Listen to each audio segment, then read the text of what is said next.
Boa noite, irmãos, graça e paz. Possamos nessa noite iniciar o culto de graças ao Senhor com uma oração inicial. Peço que os irmãos fiquem de pé, que possam fechar os seus olhos para darmos início ao culto de adoração a Deus. Deus querido, Pai amado e eterno, grandioso, graças te damos nessa noite, ó Deus, por estarmos mais uma vez aqui, Senhor, na tua casa, ó Deus, tendo o privilégio, Pai querido, de adorar e engrandecer o teu santo nome, ó Pai, porque só tu és digno de receber todo louvor, honra, Pai. Que tudo o que será feito nesta noite, neste culto, seja para honrar e glorificar o teu santo nome, ó Pai querido. Que possamos, ó Deus de glória, nessa noite estar com o nosso coração limpo, e que possamos receber a Tua palavra, Pai amado. Ah, Deus, abençoa, Deus, os irmãos que estão aqui nessa noite, Deus de glória, e abençoa, Senhor, os irmãos que ainda estão chegando, Deus. Os guarda, Pai amado, para que eles possam, Deus, participar conosco, Deus, junto com o culto, Senhor amado, na Tua casa, Pai. Que possamos dar início ao Teu culto, Pai querido. Em nome do Teu Filho amado Jesus te agradecemos. Amém e amém. Peço que os irmãos possam abrir a sua Bíblia lá em Romanos, capítulo 8, do versículo 1 ao 4. Quem não trouxe Bíblia pode estar acompanhando no telão. Romanos, capítulo 8, versículo de 1 ao 4.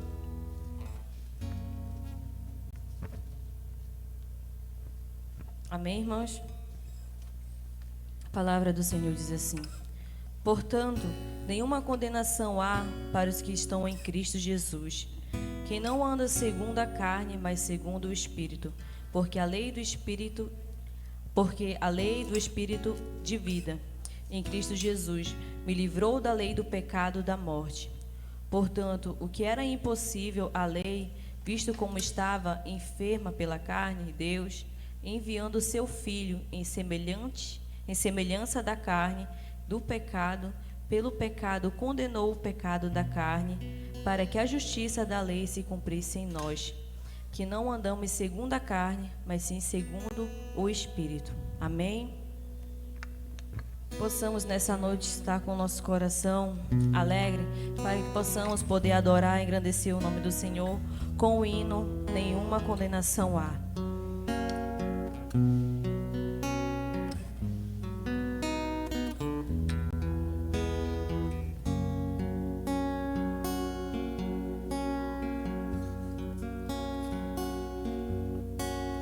Todas as provas que eu já passei, é bem difícil, Senhor, a gente ter que ouvir acusações do vil tentador.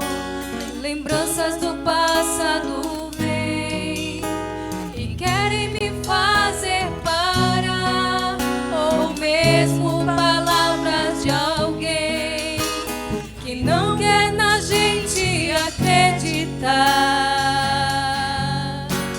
E quase parando sem força e vigor, a gente lê a palavra e encontra bastante poder para vencer, em continuar a jornada e ver que o passado ficou para trás, pois Cristo na cruz tudo já venceu, e saber que nele não lembra mais, eu canto pra glória de Deus.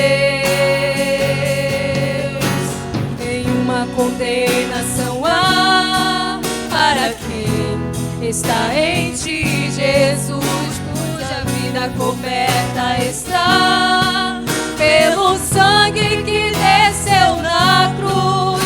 É certo que provas virão, divertidas do vil pecador, mas nenhuma condenação há para quem está em ti, querido Senhor.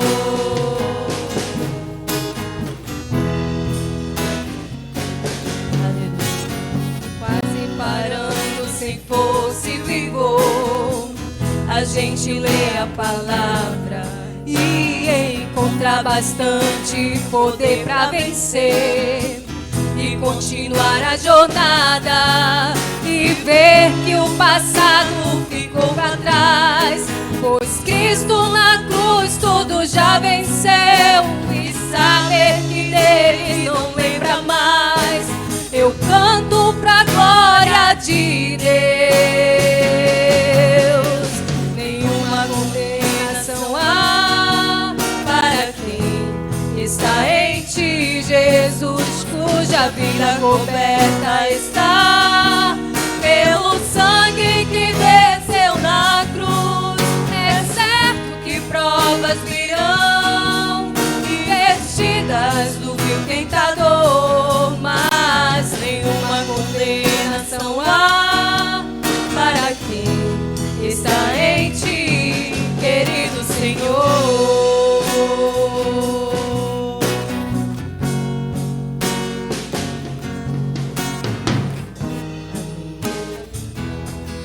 Glória a Deus. Amém. Glória a Deus. Possamos aplaudir o nome do Senhor Jesus essa noite.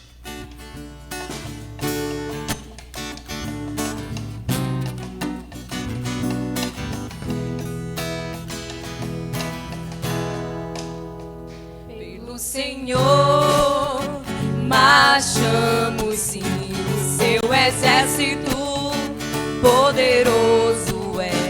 Sua glória será vista em toda a terra. Vamos cantar o cântico da vitória. Glória a Deus, vencemos a batalha. Toda alma contra nós perecerá. Nosso general é Cristo, seguimos os seus passos. Nenhum inimigo nos resistirá.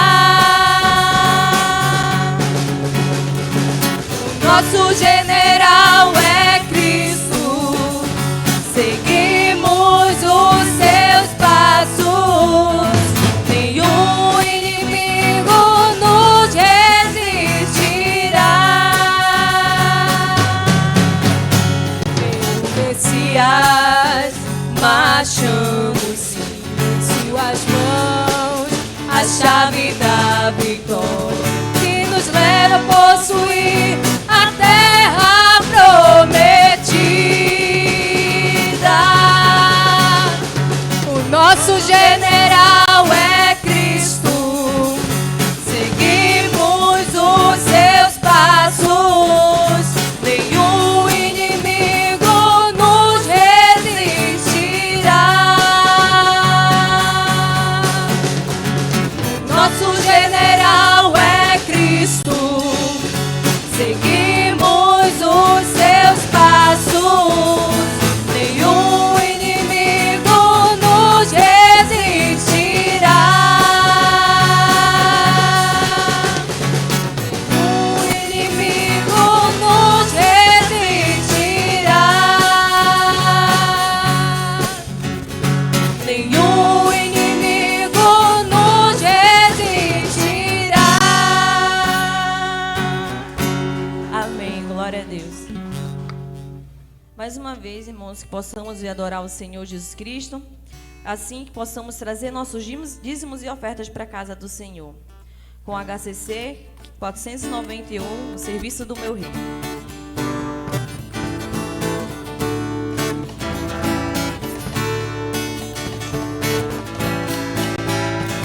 Serviço do meu rei, eu sou feliz, satisfeito, abençoado, proclamando do meu rei a salvação. No serviço do meu rei, no serviço do meu rei, minha vida empregarei, gozo, paz, felicidade tem quem serve ao meu bom rei. No serviço do meu rei eu sou feliz, obediente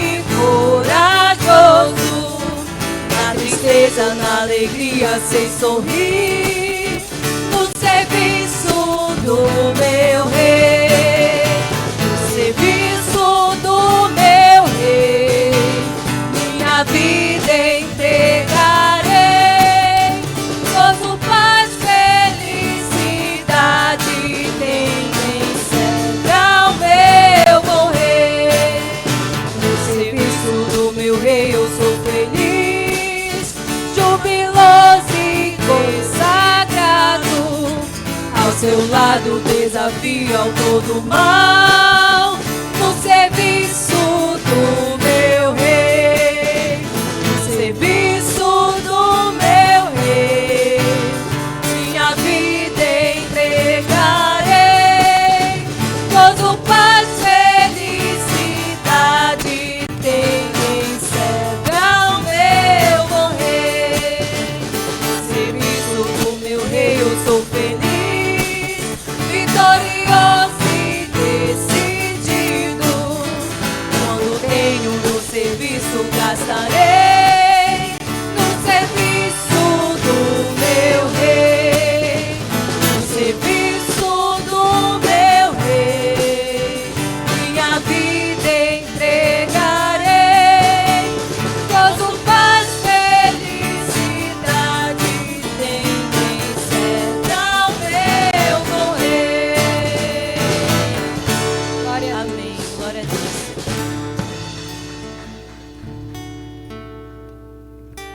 Possamos estar de pé e fechar nossos olhos para estarmos orando pelos dízimos e ofertas recebidas pela casa do Senhor.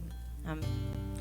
Senhor, meu Deus, graças te damos, Pai querido, pelos dízimos e ofertas aqui recebidos, ó Deus, na casa do Filácio, ó Deus. Ó Senhor amado, que o Senhor possa, Deus, conduzir, ó Pai, esses dízimos, essas ofertas, ó Deus de glória, para fazer, ó Deus, a tua obra, Pai querido, que seja usada, Senhor amado, com sabedoria, ó Deus, na tua casa, Pai. Ah, Deus querido, abençoa também, ó Deus, a vida dos nossos irmãos em Cristo que contribuem, ó Deus, para com essa obra, Pai. Que o Senhor, Deus, venha abençoar o celeiro dos nossos irmãos, ó Deus. Que assim, ó Deus de glória, que eles possam, ó Deus, estar vindo devolvendo aquilo que é direito teu, Pai. E assim, Senhor amado, te agradeço, ó Deus, por os dízimos e ofertas, Deus. Amém e amém. Possamos cantar mais um louvor. E logo após, estarei passando para o irmão Felipe dar os avisos. Possamos estar preparando o nosso coração para a mensagem logo após.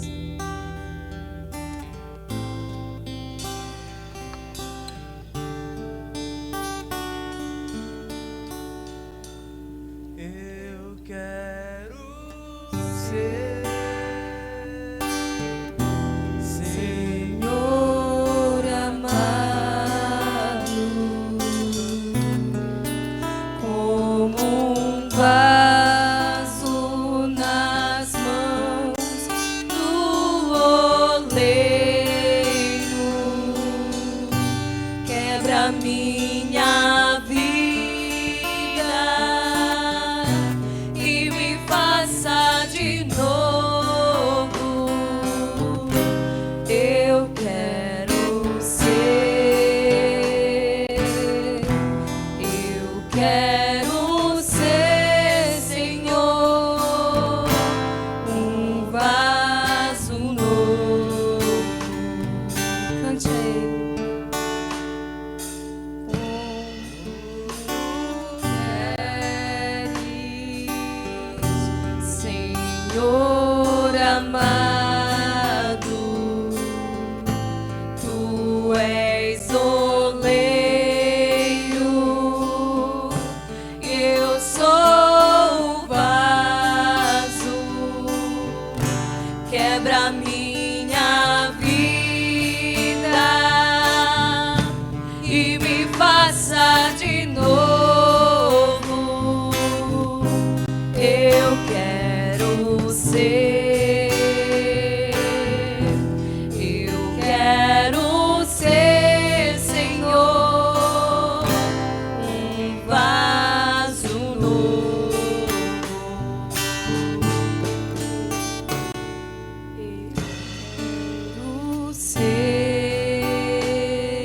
eu quero ser.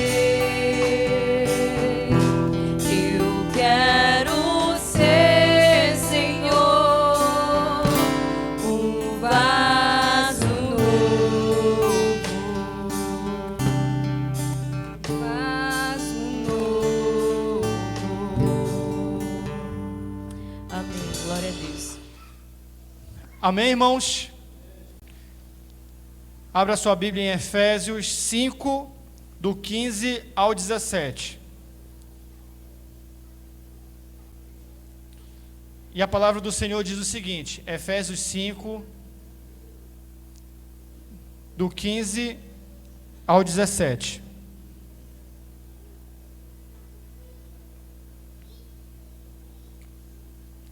Amém? Então vamos ler a palavra de Deus.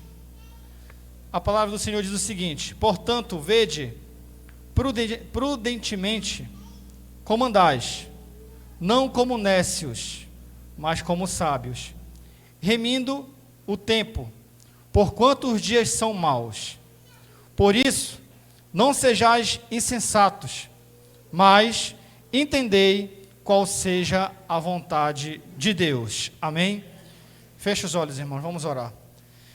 Deus Todo-Poderoso e Eterno, eu quero te agradecer nesse momento, meu Pai, pela tua presença e pela presença de todos que estão aqui.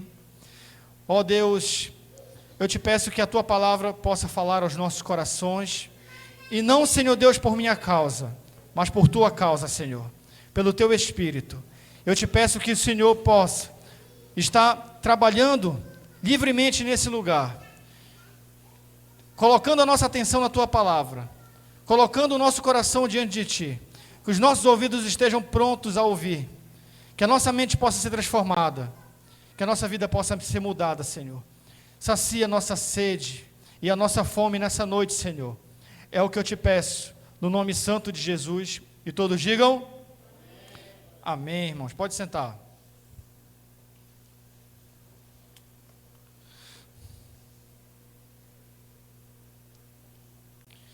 Amém. Irmãos, hoje eu quero falar uma coisa importante para as nossas vidas. Eu peço que você preste bastante atenção. E eu acho que isso aqui é um caso urgente para nós. Se você quer ter uma vida abençoada, eu sugiro que você preste bastante atenção, porque muitos problemas que nós temos é por questão de não saber andar em sabedoria. Eu queria que você prestasse atenção, porque nós somos cristãos que devemos andar em sabedoria. Se você não andar em sabedoria, irmãos, você terá sérios problemas. Se você não andar em sabedoria, a probabilidade de você tomar decisões erradas é muito grande. Se você não andar em sabedoria, as bênçãos que tem para você, para sua casa, para sua família, elas podem acabar minguando por causa que você ainda não entendeu as coisas de Deus. E muita gente tem tudo para ser abençoado, muita gente tem tudo para receber as coisas de Deus, tem tudo para ter um lar abençoado, ter um trabalho abençoado, ter uma vida espiritual abençoada, mas não entende as coisas de Deus. Então eu peço que nós possamos compreender e entender por que nós devemos andar em sabedoria. Quando você vê Paulo dando esse ensinamento em Efésios 5:17, ele diz que nós devemos andar prudentemente, nós devemos remir o tempo e nós devemos entender a vontade de Deus. Irmãos, são essas três coisas que todo cristão precisa entender para que você possa andar em sabedoria. Se você quer ter uma vida abençoada, se você quer ter uma vida em que Deus está com você, que o Espírito Santo habita no seu lar, você precisa entender esse conselho de Paulo. Ele diz que nós devemos andar em sabedoria por alguns motivos. Nesse capítulo 5, de 1 ao 14, ele diz que nós devemos andar em sabedoria por causa dos pecados. Se você for ver do verso 1 ao 14 desse texto, desse capítulo, ele fala de obras da carne. E uma pessoa que não anda em sabedoria, ela se entrega para essas obras. Ela se entrega para o pecado. Ela se entrega para uma vida perversa, depravada. Ela se entrega para uma vida longe de Deus e para servir unicamente o inimigo. Ele separa 14 versículos falando só disso. Depois de 18 ao 20, ele fala que uma pessoa deve andar em sabedoria para ela ter um relacionamento com Deus. Uma pessoa que anda em sabedoria, uma pessoa que anda nos caminhos do Senhor, entendendo as coisas de Deus, ela tem um relacionamento com Deus. Quando você não entende as coisas de Deus, quando você não anda no caminho que você deve andar, o seu relacionamento com Deus é prejudicado. Aí a resposta para muita gente não conseguir ter uma vida com Deus, porque não sabe andar em sabedoria. Aí depois Paulo fala no verso 21, que você deve andar em sabedoria para que você tenha um relacionamento com o próximo. Para você lidar com o seu próximo, para você lidar com a pessoa que está aí do seu lado, para você lidar com a pessoa que está aqui na igreja, você precisa andar em sabedoria. Para que a gente possa amar uns aos outros, para que a gente possa abençoar uns aos outros, para que a gente possa ter uma vida de comunhão aqui na igreja, você precisa andar em sabedoria. Se essa igreja estivesse andando por qualquer caminho, nós não teríamos comunhão aqui.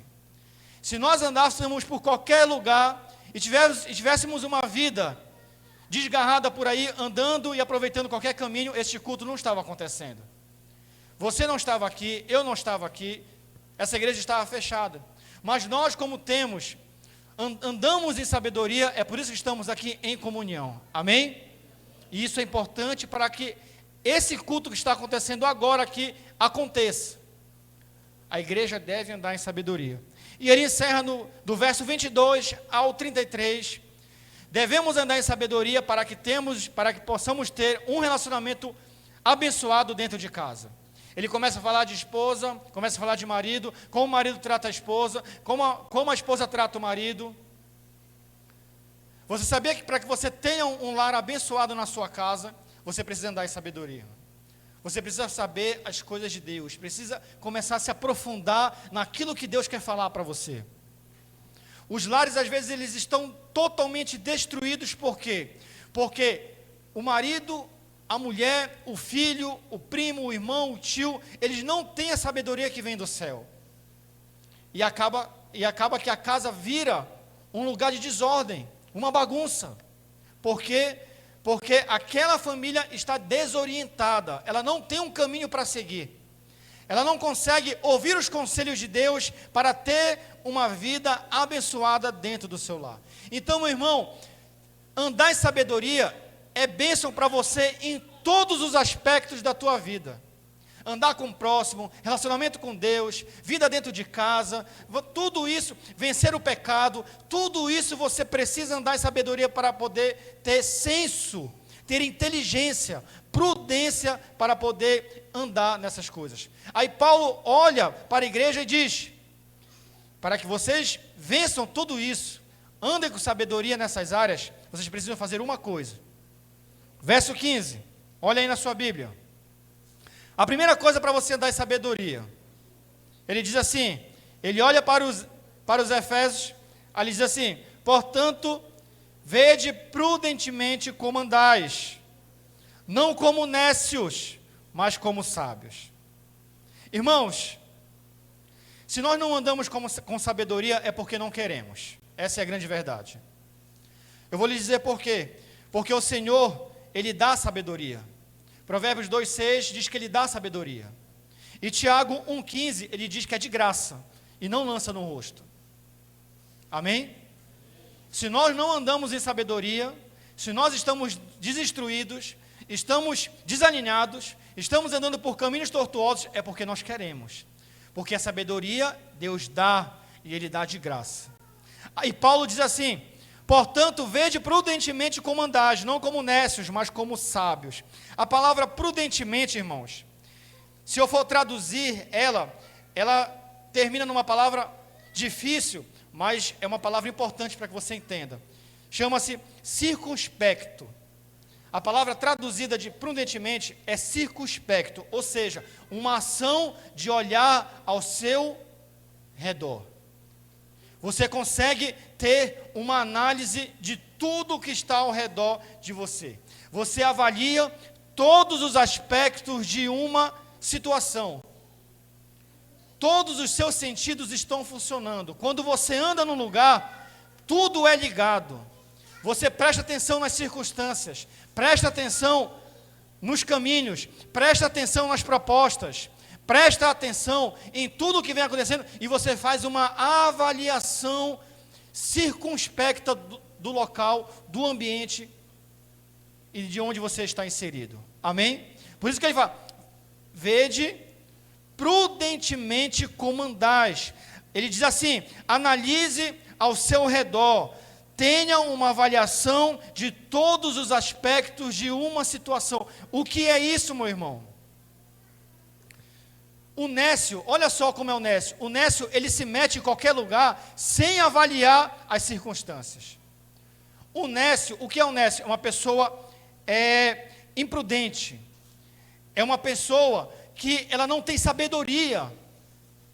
O nécio, traduzido no literal mesmo, é chamado de louco, de tolo.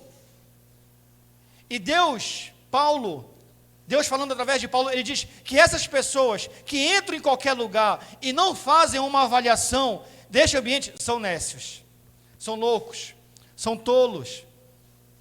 Falta sabedoria. Quando você está entrando, às vezes, numa roubada, aí o teu sentido, isso aqui está errado. Quando você vai fazer uma coisa errada, aí, opa, eu não posso fazer isso. Quando você entra num lugar que você sabe que você vai sair dali com problemas espirituais, então o teu alerta liga. Ou seja, o primeiro passo para que você seja sábio, meu irmão, é você ter uma análise ao redor da tua vida, do que você vai fazer, de onde você vai entrar, das propostas que você vai aceitar. Se você não conseguir fazer essa análise, então você vai entrar em qualquer roubada, você vai entrar em qualquer proposta. O diabo vai ludibriar você de forma muito fácil, porque você não consegue fazer uma análise de onde você está inserido. É tão perigoso isso, digamos que aborrece tanto a Deus, que ele chama que essas pessoas que topam qualquer coisa, chamam de nécios, loucos, tolos, sem sabedoria. Você acha que você deve aceitar qualquer proposta?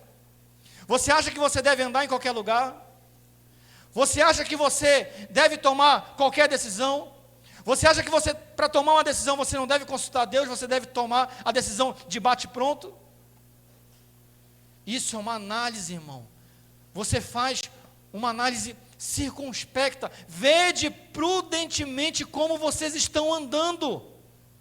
Olha onde vocês estão se metendo. Esse lugar que você está é de Deus. Você tem certeza que isso é para ti? Isso não vai atrapalhar o teu relacionamento com Deus? Isso não vai acabar com a tua espiritualidade? Você está analisando isso? Você está orando? Você está prestando atenção? Ou você está indo no calor da emoção? Ou você está indo de qualquer jeito? Você está indo sem decidir? Você está indo sem orar? Vede prudentemente como andais, não como nécios, porque os nécios andam para qualquer lugar, atirando para qualquer lugar, mas como sábios. Amém? Isso é muito importante, irmãos. Às vezes tem irmão que é uma bênção, mas o diabo faz uma proposta errada e por falta de sabedoria ele não sabe decidir. Às vezes é uma pessoa tem tudo para ser abençoado em todas as áreas da vida, mas o diabo não pode falar aos seus ouvidos que ele não tem análise nenhuma da vida. E derruba muita gente isso, irmãos. Como é que eu vou andar em sabedoria se o meu ouvido é tampado para os conselhos de Deus? Se os meus olhos não conseguem analisar onde eu estou pisando? Se eu não consigo fazer uma avaliação de propostas que eu estou recebendo? Então, o primeiro passo para que você ande em sabedoria é você ter uma análise da onde você está andando. Ver prudentemente, de forma prudente, aonde você está andando. Provérbios 16, 25 diz, isso aqui, ele resume a vida de uma pessoa que é nécia. Provérbios 16, 25 diz, há caminhos, olha só, há caminhos que parece direito ao homem, parece, ou seja, ele está andando no vale da sombra da morte, mas para ele parece caminhos direitos. Ele está andando no laço do inferno, mas para ele parece caminhos direitos. Aí o versículo termina, mas o seu fim são caminhos de morte. Ou seja, parece que ele está bem, parece que ele está andando no caminho bom, parece que ele está fazendo a coisa certa, parece que nesse exato momento ele está bem com Deus, mas não, ele está andando em caminhos que o fim dele é caminhos de morte. E o nécio não consegue fazer essa análise, somente o sábio, opa, rapaz, não é por aqui, dou meia volta. O nécio, não, ele entra e se joga com tudo, como um caminhão desgovernado, como um carro sem freio. E lembrar de carro, uma vez eu estava dirigindo um carro sem pisca, lá em Belém. Irmão, você já viu, a Nayara, que nossa visitante, é minha amiga, irmãos, a Nayara, uma benção, ela mora em Belém. E o trânsito lá é uma benção, uma benção. Agora imagine andar sem pisca. É como um nécio. Sabe por quê? Porque às vezes eu queria dobrar e ninguém entendia o que eu estava fazendo. Às vezes eu queria fazer uma conversão e os carros atrás de mim davam uma buzinada. Olha, esse cara dobra sem fazer pisca. Ele faz as manobras sem fazer pisca. Ou seja, eu estava andando totalmente desgovernado. Era perigoso para mim e também para os outros motoristas. Porque eu não estava orientado, eu não estava orientando as pessoas que estavam atrás de mim, do meu lado, que estavam na minha frente, quem ia ultrapassar. Então era muito difícil para mim dirigir desse jeito. Eu estava dirigindo porque o carro estava com problema no pisca. Ele não estava funcionando. Não era porque eu não queria não, viu, irmãos? Mas era o carro que não estava funcionando. E aí qualquer coisa que eu iria fazer dava problema no trânsito, porque eu não estava apontando para onde ia. Então, pessoas que não têm direcionamento, que não sabem o que vão fazer, que não têm apontamento, que não têm conselho, aceitam qualquer coisa, andam por qualquer coisa, e andam em caminhos perigosos, fazem as coisas de qualquer jeito, e aí acaba dando muito trabalho. Amém, irmãos? Verso 16. Remindo o tempo, porquanto os dias são maus. Paulo dá o primeiro conselho. Irmãos, analisem por onde vocês estão andando. Quer andar em sabedoria, saiba onde você está pisando. É a primeira coisa. Saiba o que você está negociando. Saiba o que você está aceitando. Saiba o que você está decidindo. É a primeira coisa. A segunda coisa, Paulo diz, remindo o tempo, porquanto os dias são maus. Irmãos, remindo o tempo, se eu for traduzir aqui para vocês, é como se fosse comprar algo aproveitando uma oportunidade. É como se eu chegasse no mercado e não fosse comprar nada, mas eu vejo algo num preço bom, uma oportunidade boa, aí eu vou lá e o quê? E compro. Eu aproveito a oportunidade. Eu não deixo passar a oportunidade. Eu não penso duas vezes, eu vou lá e compro. Remindo o tempo. É uma oportunidade que você tem e você aproveita.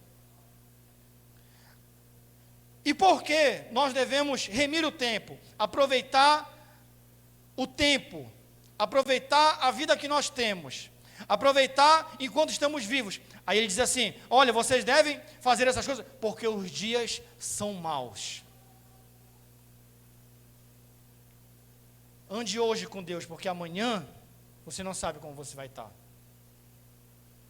Aproveita a oportunidade, porque amanhã você pode não estar aqui.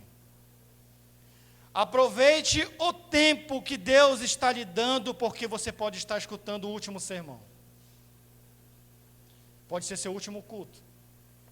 Amanhã Deus pode voltar e pegar a sua igreja E aqueles que se santificaram e as suas vestes estão limpas, brancas, reluzentes, alvos como a neve, serão tomados.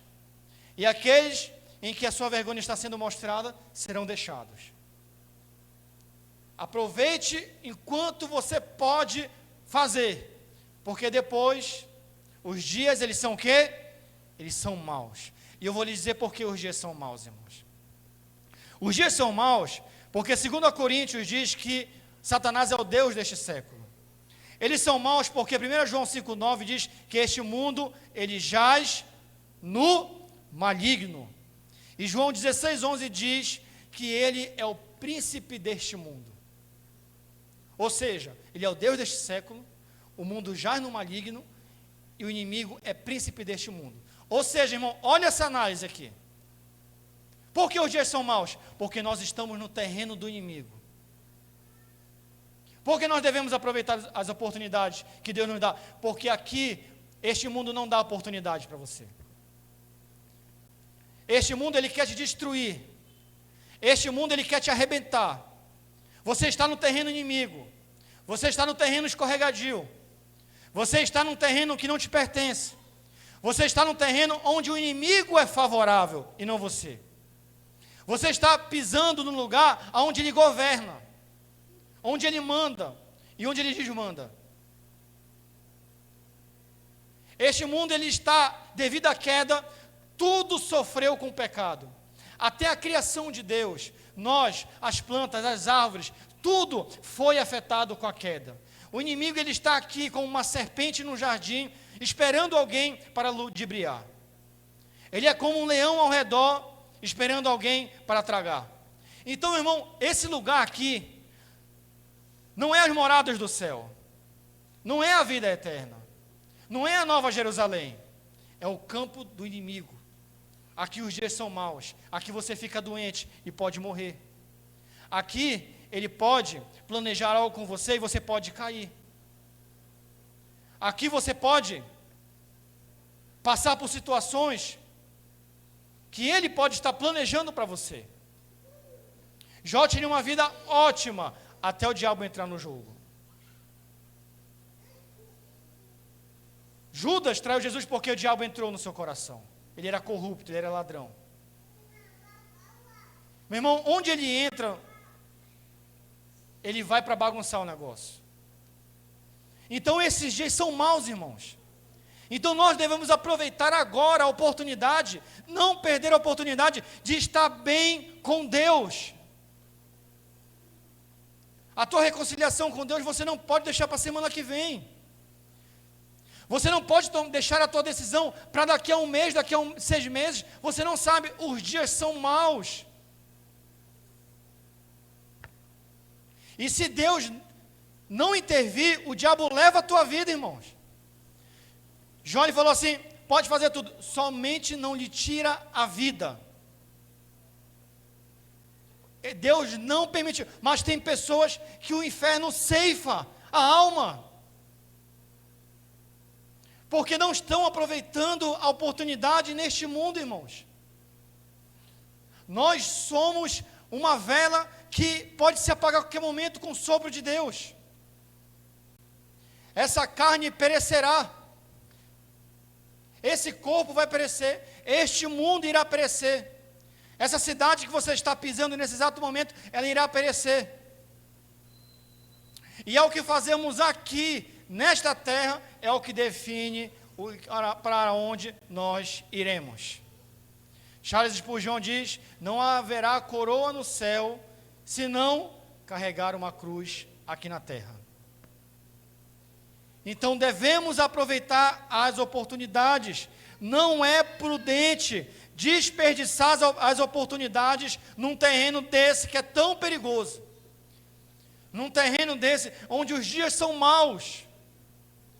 Onde o nosso inimigo, que está trabalhando 24 horas, ele está planejando, arquitetando laços para destruir a sua e a minha vida.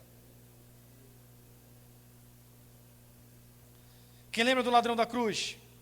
Lucas 23, 42. Os dias foram maus para ele. Condenado, colocado numa cruz, condenado até a morte, e morte de cruz.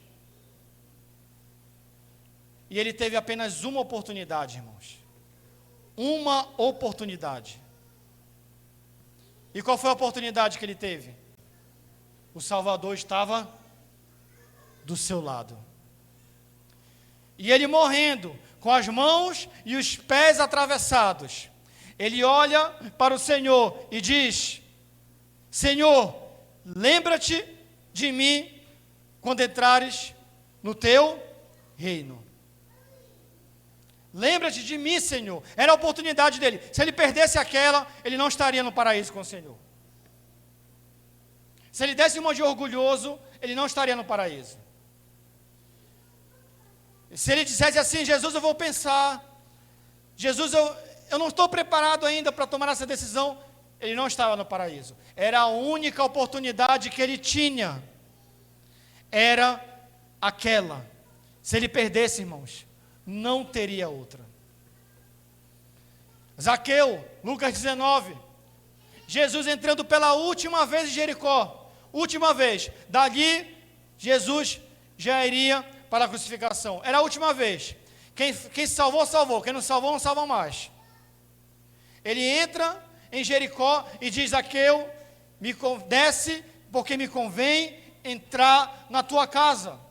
Era a última oportunidade para um chefe de coletor de impostos, que era dono do maior esquema de cobrança de impostos em Roma, naquela região de Jericó. Ele servia aos romanos, trabalhando contra os seus próprios irmãos. Era a última oportunidade que ele tinha. Jesus entrou na casa dele, transformou a vida dele, e ele diz: hoje veio salvação a esta casa. Amém? Irmãos, era a única oportunidade que Zaqueu tinha. Se Jesus fosse embora, Jericó nunca mais ia ver Jesus. E Zaqueu continuaria um chefe dos publicanos, de cobradores, de impostos, dentro da sua região.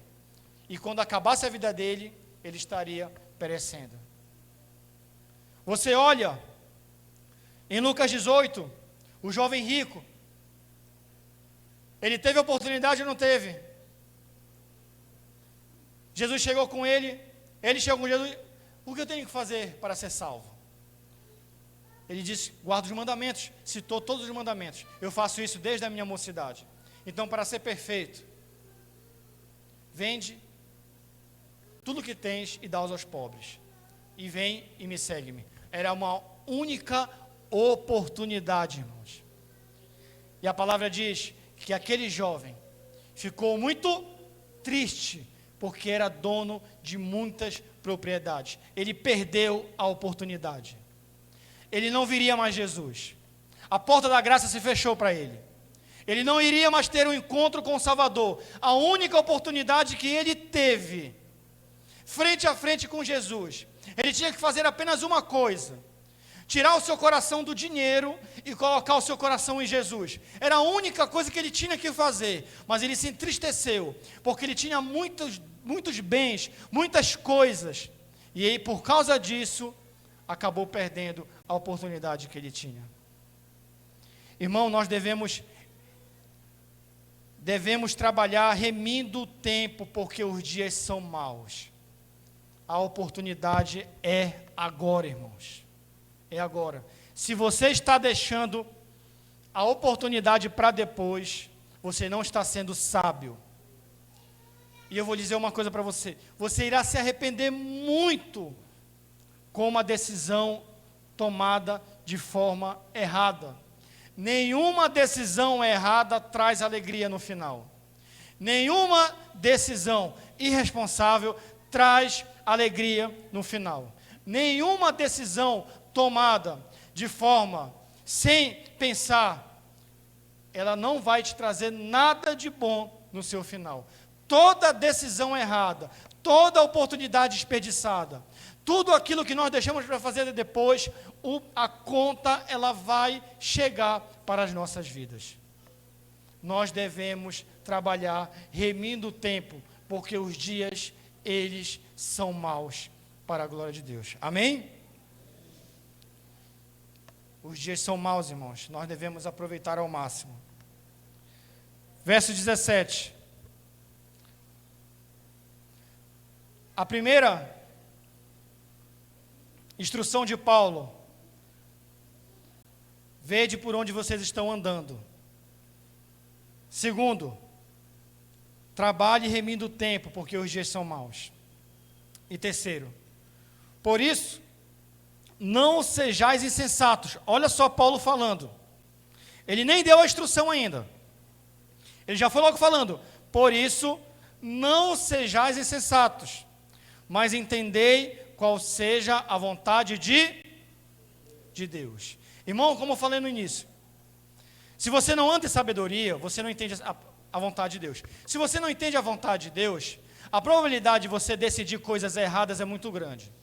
A probabilidade de você entrar em roubada é muito grande.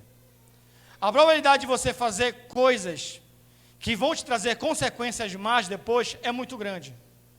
Então, o primeiro passo da sabedoria é saber por onde você anda.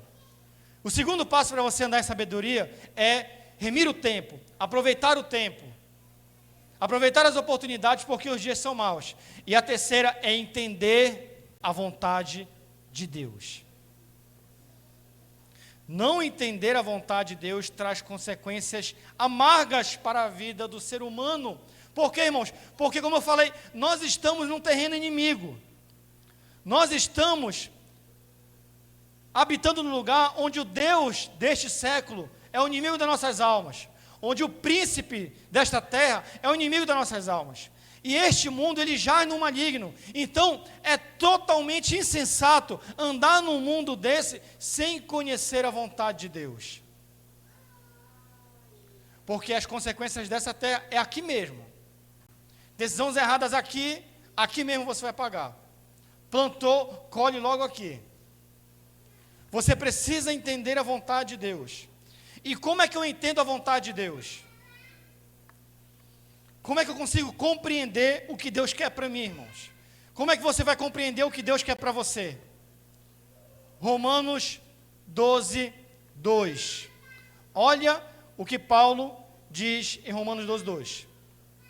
Não vos conformeis com este mundo, mas tenha uma renovação da vossa mente, para que vocês possam experimentar a boa, agradável e perfeita vontade de Deus. Só tem um jeito de entender a vontade de Deus. É ser batista? Não. É porque um dia eu me batizei? Não. É porque eu já li a Bíblia toda? Não. É porque agora eu mudei de roupa? Não. É porque eu faço parte de algum cargo da igreja? Não. Só tem um jeito para entender a vontade de Deus: ter a mente transformada. Mas sede transformados pela renovação da vossa mente. Não adianta ser pregador se a mente é ímpia.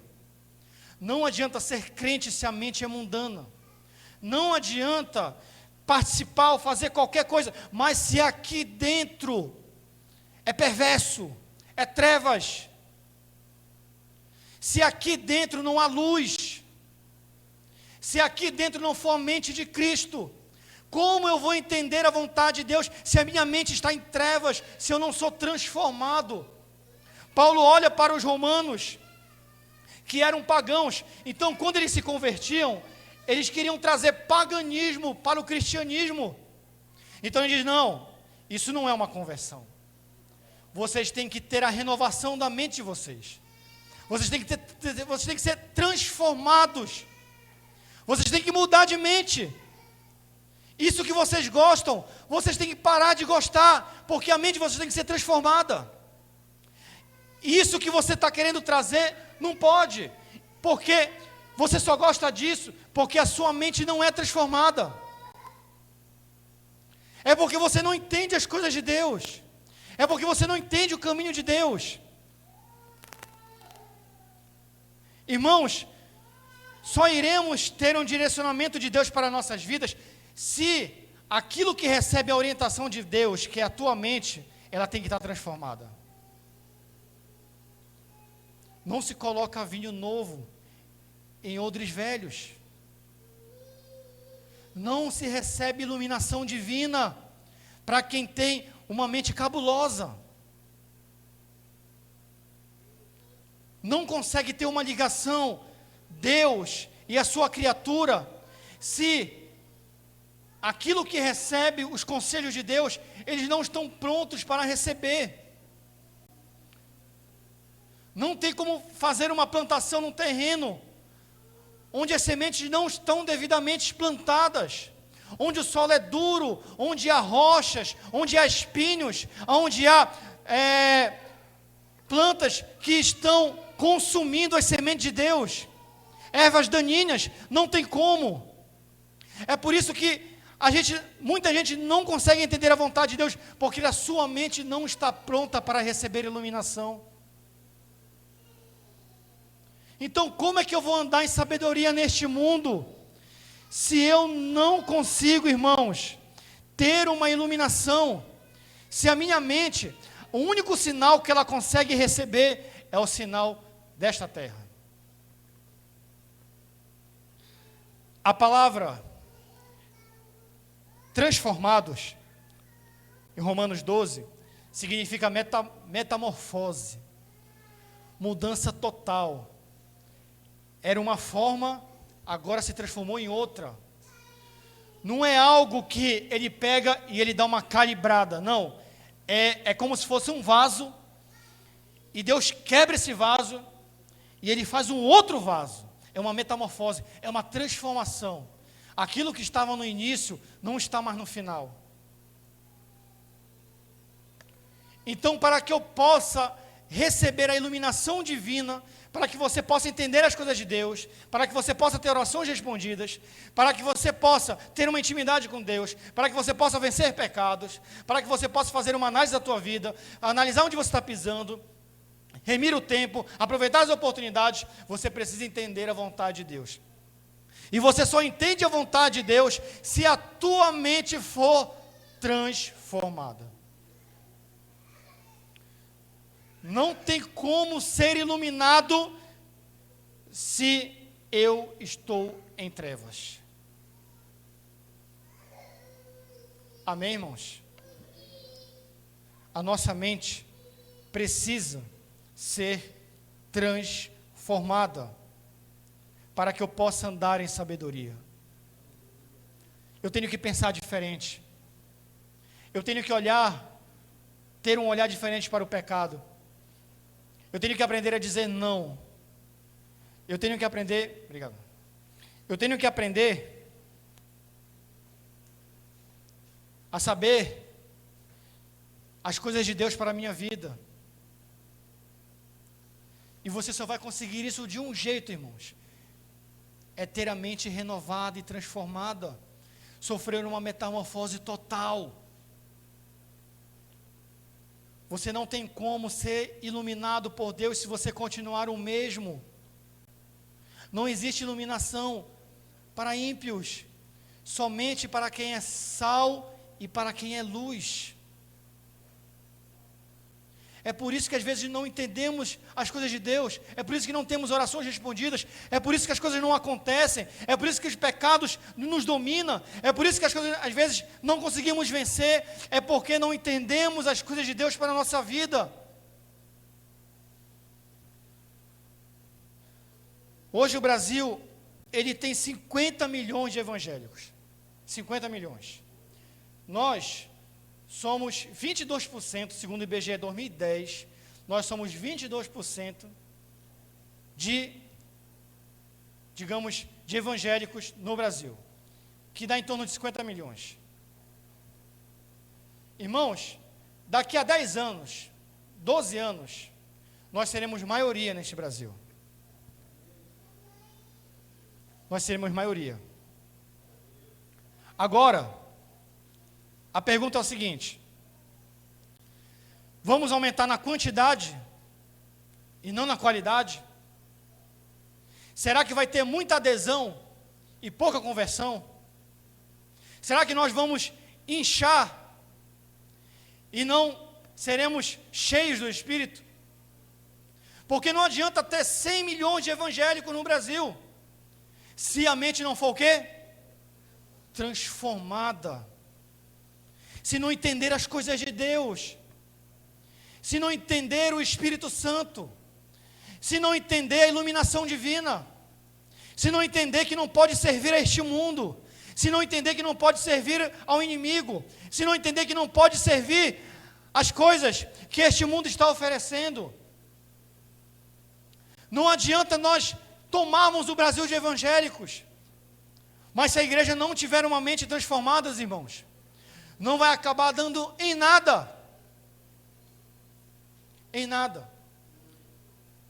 Não adianta as igrejas ficarem superlotadas se não há conversão, se não há mudança de mente, se não há iluminação do Espírito, se o Espírito Santo não estiver trabalhando, se não há pessoas tratadas, transformadas, mudadas, sofrendo a metamorfose de Deus.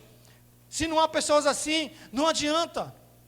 Somos 50 milhões de evangélicos no Brasil, mas nós somos o país mais corrupto do mundo. No Brasil, foi o maior esquema de corrupção que houve, foi no Brasil. As nossas leis são uma vergonha, nada se cumpre no Brasil, nada se respeita no Brasil. As pessoas, acontece um acidente de trânsito, elas se matam. E nesse contexto, há 50 milhões de evangélicos. Mas qual é a nossa ajuda, a nossa colaboração para um mundo como este? Por quê? Porque faltam mentes transformadas, faltam homens de Deus, faltam mulheres de Deus, faltam homens de oração, mulheres de oração, famílias transformadas. Aqueles que colocam Mateus 6,33 em prática, buscai o reino de Deus primeiro e a sua justiça, e as demais coisas serão acrescentadas. Faltam homens e mulheres que colocam Deus acima de tudo, que amem a Deus, acima de todo entendimento, acima de toda a sua alma e de todo o seu coração. Faltam pessoas que amem o próximo. É por isso que nós não andamos em sabedoria. É por isso que não conhecemos a vontade de Deus. É por isso que não conhecemos o que Deus quer para nós. É por isso que as portas estão fechadas. É por isso que as coisas não acontecem. É por isso que caímos no mesmo pecado sempre. É por isso que nós não somos transformados. As coisas não irão acontecer, irmãos, enquanto não mudar na nossa cabeça. Ter um olhar diferenciado. Saber onde pisa. Saber o que está fazendo, saber o que está decidindo, aproveitar as oportunidades, mudança de vida total, metamorfose de Deus, uma outra mente, sai a minha mente e entra a mente de Cristo, porque não vivo mais eu, mas Cristo vive em mim. Quando Paulo diz que Cristo vive em você, é que ele está dizendo assim, agora a tua mente é dele, as tuas decisões são dele, as tuas coisas são dele, a tua vida é dele. Tudo que você for fazer é para a glória dele. Tudo que você for decidir é para a glória dele.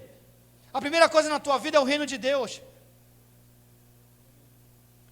É para isso que Cristo vive em nós. Meu irmão, se não há mudança, não há revelação de Deus, não há. Não há transformação, não há. Enquanto nós não entendemos a vontade de Deus, nós estaremos inseridos nesse contexto que Paulo está falando. Por isso não sejais insensatos, imprudentes, nécios, loucos, tolos. Conheçam a vontade de Deus. A minha vontade e a sua vontade, ela é corrupta. Ela é imoral. Ela irá nos levar para caminhos que no fim dele é caminhos de quê? De morte. Então Deus pega você naqueles caminhos que você estava andando, naquelas trevas, naquela escuridão, naquele caminho perverso, e coloca você novamente no caminho que Ele quer. Isso é seguir a vontade de Deus. Isso é colocar você no caminho certo e no caminho correto. Mas Ele só pode fazer isso com uma pessoa, irmãos. Só tem um jeito, com mentes transformadas. onde a obra do Espírito Santo está sendo feita é aqui na cabeça e no coração. Não adianta estar pregando isso para você, se a minha mente ainda é ímpia. Não adianta você estar me escutando aqui, mas quando você sair por essa porta, a sua mente não for transformada, irmãos. Então, quem não entende essas três coisas, não analisa onde pisa, aonde anda, se não consegue remir o tempo e aproveitar as oportunidades, se não consegue entender a vontade de Deus, todos os caminhos, todas as suas decisões, tudo que você for fazer, tudo que você for tocar, tudo que você for querer fazer, nunca irá dar certo, nunca irá acontecer. Você estará sempre andando, escorregando, caindo, levantando, você nunca vai ter um direcionamento divino, você nunca vai conseguir, o pecado sempre vai te vencer, o inimigo sempre vai te dar uma rasteira, ele sempre vai colocar coisas dentro da tua casa, toda vez que ele vier com um prato, com as coisas do pecado, e você sempre estará provando, ele colocará na tua boca e você irá comer, porque você não entende as coisas de Deus. E se o diabo sabe fazer alguma coisa, é governar aqueles que são insensatos. Se o diabo sabe fazer alguma coisa, é governar aqueles que são nécios. Aqueles que não entendem a vontade de Deus. Aqueles que não sabem onde pisam. Aqueles que não sabem aproveitar as oportunidades. Meu irmão, o diabo pinta e borda com pessoas assim. Então, você quer andar em sabedoria, irmão? Você quer ter um encontro com Deus na Nova Jerusalém? Você quer ser transformado? Quer vencer o pecado? Quer ter uma vida transformada na tua casa? Quer saber ter comunhão com os irmãos? Quer ter um relacionamento profundo com Deus? Quer andar de fato nos caminhos do Senhor? Saiba o que você está fazendo. Aproveite as oportunidades de Deus. E entenda qual é a vontade dEle para a tua vida. É isso. E eu vou lhe falar. Essa sabedoria não é difícil. Ela é dada por Deus, Provérbios 2,6. E ela é de graça. De graça, irmãos. Não é comprado. O Deus que sabe de tudo, o Deus que é onisciente, Ele te dá sabedoria para viver neste mundo. Totalmente de graça.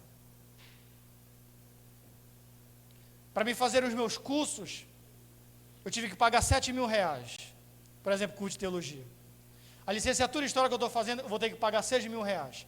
Mas a sabedoria de Deus, as coisas divinas são de graça, e pode ser dadas, e Ele não lança em rosto de ninguém, amém? Ele não dá para você e fala assim, olha, agora me devolve, olha, eu estou te dando, agora faz, não. Ele dá de graça para você, basta você ser sábio, para que você possa andar em sabedoria.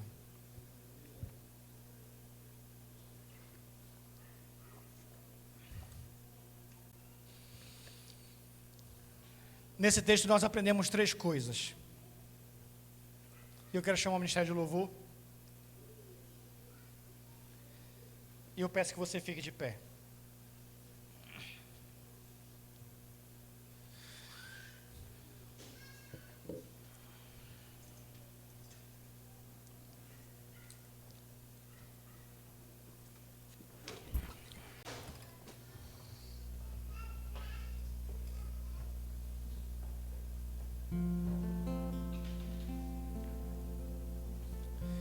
Irmão, sinceramente, às vezes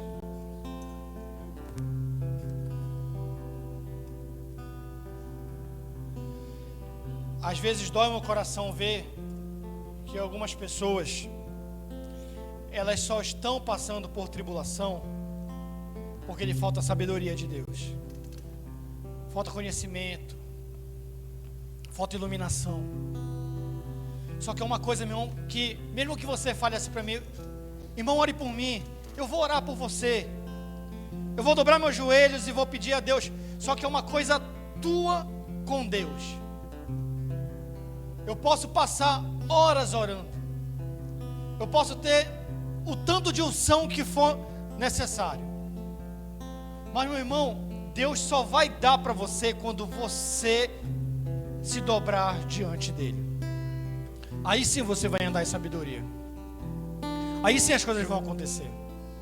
Aí quando eu oro, eu não oro para Deus dar sabedoria, porque eu sei que somente a pessoa interessada é que vai ter um relacionamento com Deus para que Ele possa dar a sabedoria. Então eu oro para que essa pessoa sinta no coração o desejo de buscar a Deus. Senhor, tira ele das trevas. Senhor Deus, tira ele da preguiça, Senhor. Senhor Deus, tira ele da indiferença. Senhor Deus, tira ele do marasmo. Tira ele dessa vida de pecado, Senhor. Que ele tenha um relacionamento contigo, para que tu dê uma mente diferenciada para ele, uma mente mudada para ele. E nesse texto a gente aprende 3 coisas, irmãos. Fazer uma leitura honesta da nossa vida. Aproveitar as oportunidades neste mundo que é tão cruel. E passamos a entender a vontade de Deus. Andar em sabedoria é isso, irmãos. Andar em sabedoria não é letra, é entendimento, é verdade. Não adianta você ler toda essa Bíblia se você entender apenas a letra e você não entender a verdade que está contida na letra. Se você não entender os princípios, se você não entender as verdades, se não aplicar na tua vida, ela tem que sair daqui e entrar aqui. Tem que sair daqui e entrar aqui, para que você ande em sabedoria.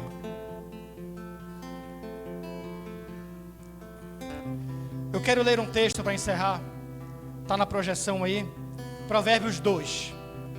Eu não abra na sua Bíblia, apenas guarde isso para você. Se você não entendeu o que eu falei durante todo esse tempo, mas pelo menos leia o que está escrito em Provérbios 2.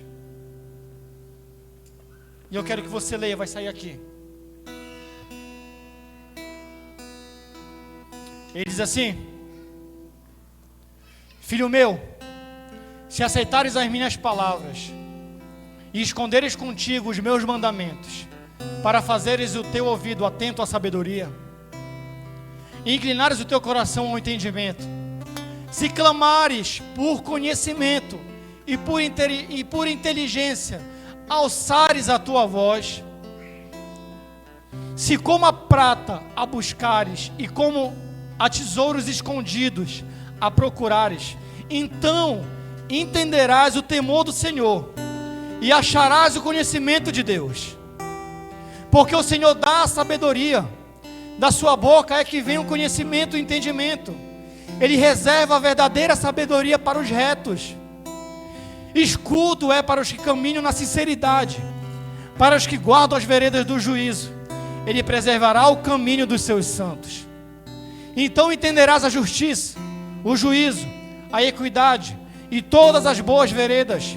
Pois quando a sabedoria entrar no teu coração e o conhecimento for agradável à tua alma, o bom siso te guardará e a inteligência te conservará, para te afastar do mau caminho e do homem que fala coisas perversas, dos que deixam as veredas da retidão, para andarem pelos caminhos escusos, que se alegram de fazer o mal e folgam com as perversidades dos maus, cujas veredas são tortuosas e que se desviam nos seus caminhos, para te afastar da mulher estranha, sim, da estranha que lisonjeia com suas palavras, que deixa o guia da sua mocidade e se esquece da aliança do seu Deus, porque a sua casa se inclina para a morte e as suas veredas para os mortos. Todos os que se dirigem a ela não voltarão e não atinarão com as veredas da vida, para andarem pelos caminhos dos bons e te conservarem nas veredas do justo, porque os retos habitarão a terra e os íntegros permanecerão nela, mas os ímpios serão arrancados da terra e os aleivosos serão delas exterminados. Amém? Você entendeu, irmão? É ter sabedoria e você será feliz nessa terra. E além do mais ser feliz nessa terra, você habitará as moradas do céu eternas na Nova Jerusalém, entendendo a vontade de Deus. Feche seus olhos. Deus Todo-Poderoso, Eterno Senhor, eu te agradeço, meu Pai, por essa noite. Deus, não importa, Senhor Deus, há quanto tempo estamos nessa caminhada. Não importa, Senhor Deus, há quanto tempo nós estamos na igreja. Não importa se nascemos num berço evangélico. Não importa, Senhor Deus, se temos curso de teologia. Não importa, Senhor, se não temos a Tua sabedoria. Se a nossa mente não for transformada. Se não sabemos aonde pisa, Senhor. Se nós não aproveitamos as oportunidades. Se nós não conhecemos a vontade de Deus. Ó Senhor, derrama o Teu Espírito Santo sobre nós. Tira, Senhor Deus, as trevas da nossa mente e do nosso coração. Que possamos Te amar, Senhor Deus, com todo o nosso entendimento. E possamos Te servir de todo o coração, Senhor. Ó Deus, Te faz presente na nossa vida e na vida da Tua igreja, meu Senhor. No nome santo de Jesus. Amém e amém. Nesse momento, louve ao Senhor. Fique em pé. Engrandeça o nome dEle e cante com todo o seu coração.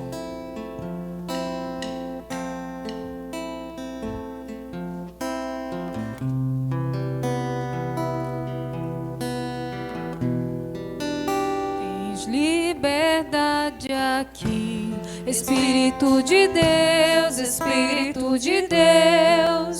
Tens liberdade aqui, Espírito Santo, Espírito Santo. Tens liberdade aqui, Espírito de Deus, Espírito de Deus. Tens liberdade aqui, Espírito Santo, Espírito Santo. Eu sou tua casa, tua morada, eu sou teu lar. Mude as coisas de lugar, eu sou tua casa, tua morada, eu sou teu lar. Mude as coisas de lugar,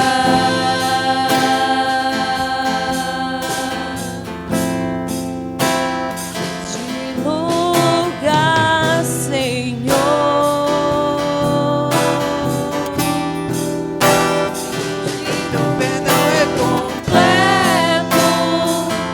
Teu perdão é completo, Ele sara minha alma, Ele sara minha alma.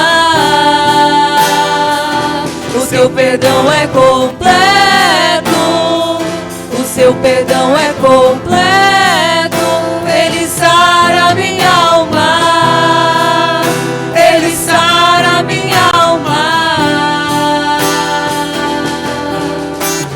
Sou tua casa, tua morada, eu sou teu lar. Mude as coisas de lugar, eu sou tua casa, tua morada, eu sou teu lar. Mude as coisas de lugar, Senhor.